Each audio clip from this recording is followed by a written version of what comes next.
Bonjour les amis, j'espère que vous allez bien. Aujourd'hui, je vous présente dans cette vidéo Renault DXi, et ce qui est beaucoup chez nous au Sénégal.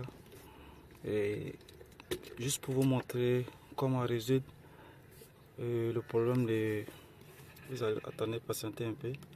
Voilà, pilotage de l'embrayage comme vous voyez. Ça va venir encore. Et patientez un instant. Voilà, pilotage d'embrayage. En général, ce défaut survient lorsqu'il y a une anomalie si l'embrayage, ou bien si l'alimentation de l'embrayage, ou bien si l'un des actionnaires de l'embrayage, c'est-à-dire les bitiers. Donc, il est très difficile de résoudre ce problème manuellement si vous n'avez pas un ordinateur diagnostique avec vous.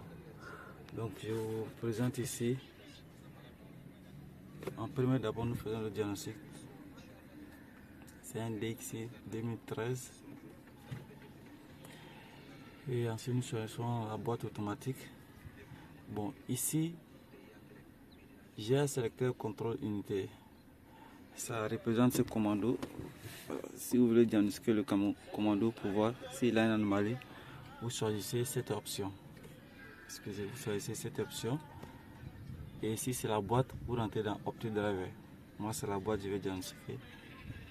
Voilà, ici, il y a plusieurs séries. En général, les Renault DXi, c'est toujours AT2412D.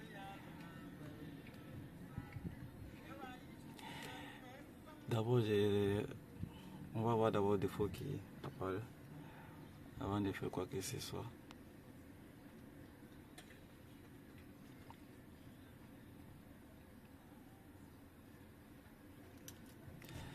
Voilà, donc comme vous voyez les amis, système d'embrayage, erreur de fréquence. Oui, erreur de fréquence, c'est-à-dire il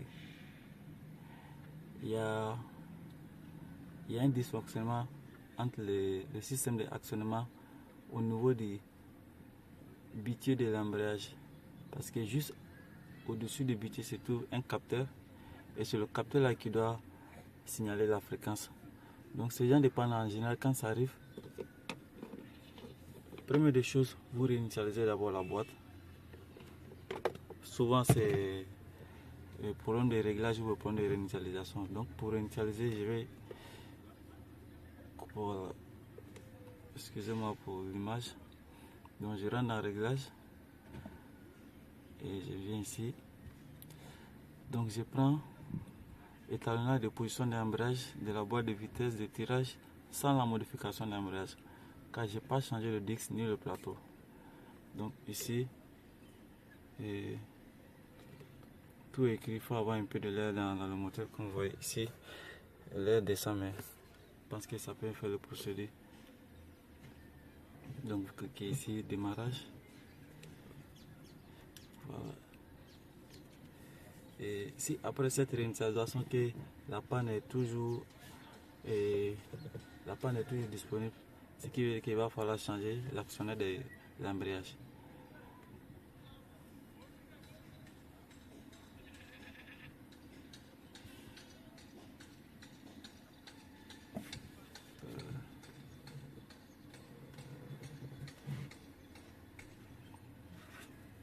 Ok, donc ici nous avons le valet et de course de l'embrayage ici.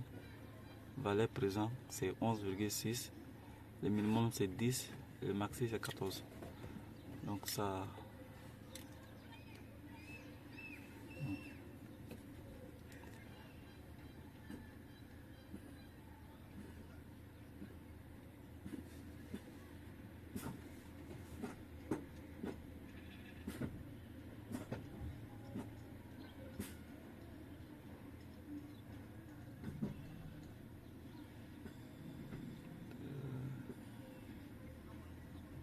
Voilà.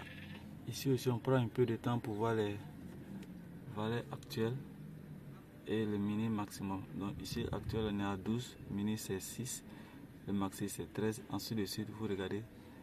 Tant que vous voyez valeur d'étalonnage, c'est-à-dire c'est la valeur qui se trouve. Donc maintenant, voici valeur minimum qui est là et le maxi qui est là. Donc,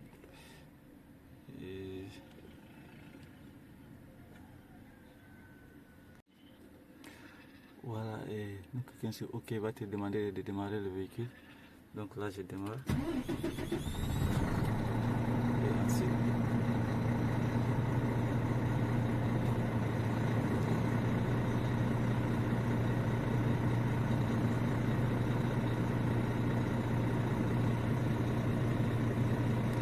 ici nous avons le pourcentage.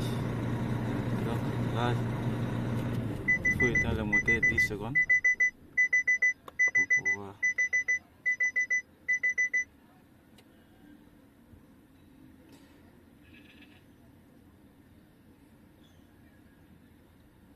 Voilà, mettre le contact.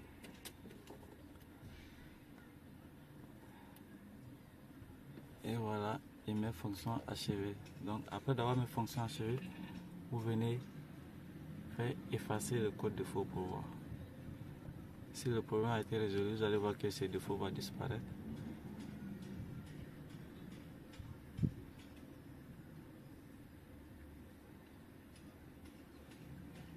Voilà, donc les amis, vous voyez, après la réinitialisation, on a toujours les défauts qui est apparu.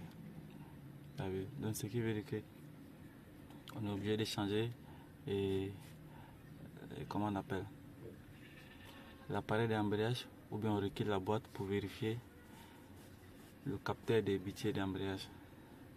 Donc j'espère que vous avez compris. Et vous voyez ici la date est affichée.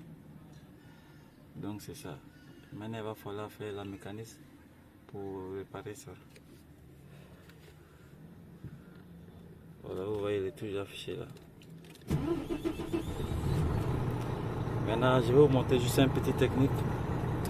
Et si par exemple vous êtes en brousse quelque part et que vous avez 7 défauts, pour pouvoir te dépanner, il y a un système pour faire entrer la vitesse. C'est-à-dire, quand tu actionnes,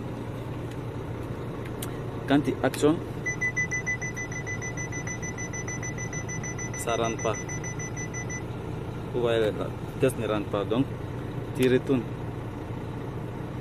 Maintenant, si tu actionnes, il faut appuyer l'accélérateur un peu. Voilà, quand tu appuies l'accélérateur un peu, ça rentre.